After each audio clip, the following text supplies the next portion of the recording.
guys, magluluto tayo ngayon ng adobong baboy at manok. Painitin po ang kawali at maglagay ng mantika. Kapag mainit na po ang mantika, pwede na po nating ilagay ang bawang.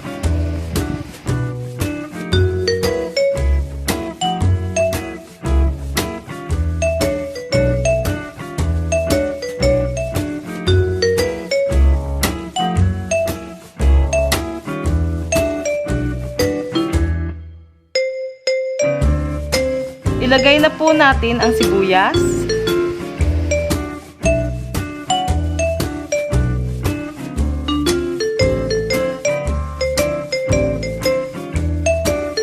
Haluin lang po natin yan hanggang maging golden brown.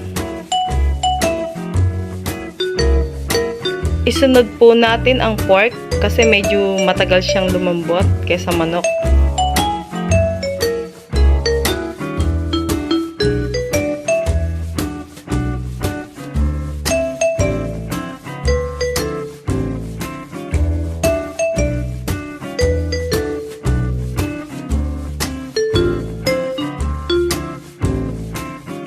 Haluin po natin, tapos takpan natin para mabilis lumambot po yung ating pork.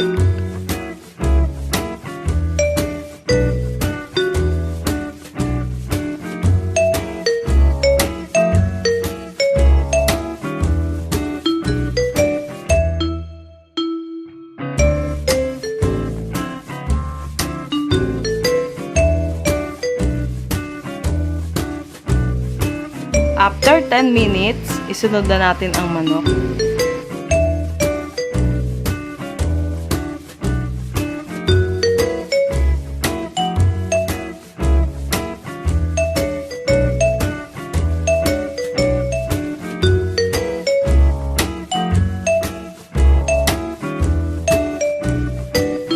Lagyan na natin ngayon ng soy sauce.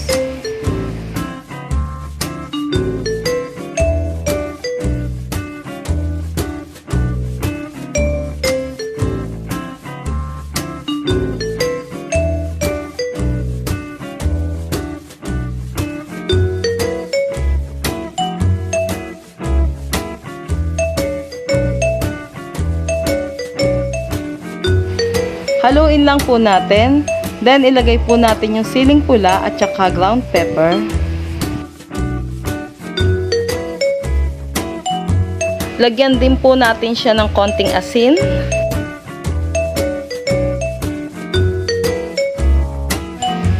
Add po natin yung dahon ng laurel.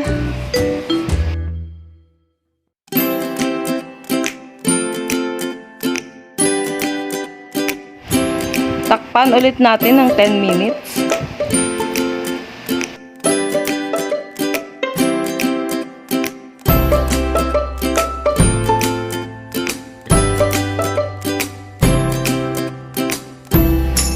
Kapag malambot na, ilagay na po natin yung calamansi juice.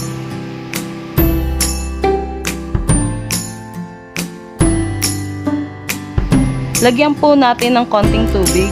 After 10 minutes, pwede na po siyang ihain. Eto na guys, ang aming simpleng ulam para sa tanghalian. At sa mga di pa nakakapag-subscribe, please like, comment, and subscribe my YouTube channel, Gitap TV. Thank you very much for watching and support. Thank you and God bless everyone.